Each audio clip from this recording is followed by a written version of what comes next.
So may na-upload tayo na video for former Filipinos on their visa option, to stay for good in the Philippines without having to apply for dual citizenship.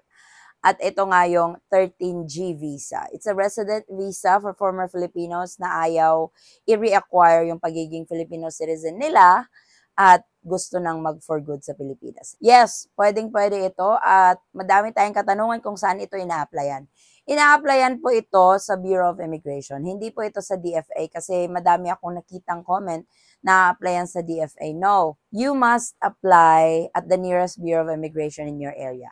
I-inquire ninyo kasi hindi lahat ng immigration offices nagkikater ng ganitong service. Gaya dito sa amin, Jensen kami, may Bureau of Immigration dito, pero hindi nila kinikater yung 13 series.